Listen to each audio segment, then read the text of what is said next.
Lama asam limau kapeh boleh. Enak sekali ni rasa lima jeruk nipis ya. Kita buka. Ya, kita buka ini ya. Saya potong ya kan. Potong ini kan. Nanti langsung dimakan gitu kan. Langsung dimakan kan, enak kan ya.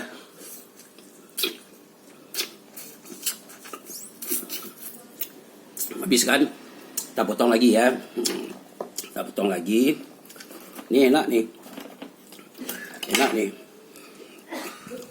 Enak nih kan, kita potong lagi ya.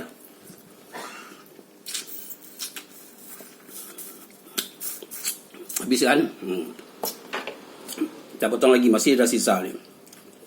Ini enak nih. Manis.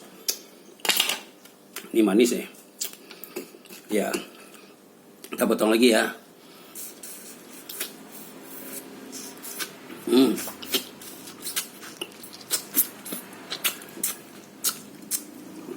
Habis, nah.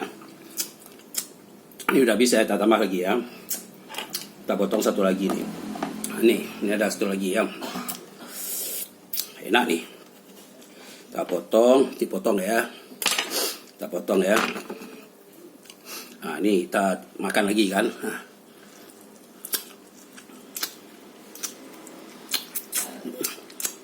Nah kan, habis.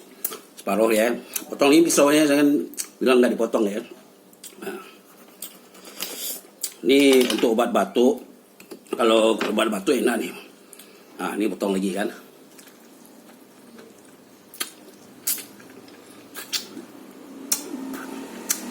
Nah, kalau jeruk yang tadi itu enggak enak tuh. Kalau ini enak nih. Untuk diet. Nah, untuk diet. Untuk diet enak nih. Dipotong kan.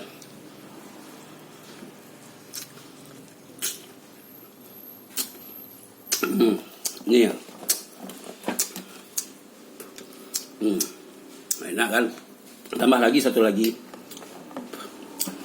Tambah satu lagi. Potong lagi kan. Potong lagi kan. Makan lagi ya.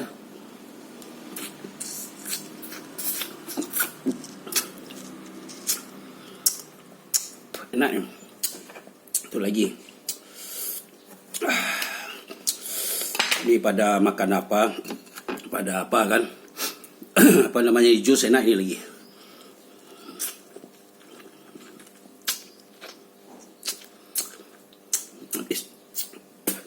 Enggak, satu lagi. Wah, enak ya. Enak ya. Nah ya. Ini apa aja nih? Nah, nampak kan? Nah, boleh cobakan di rumah. Obat untuk diet nih.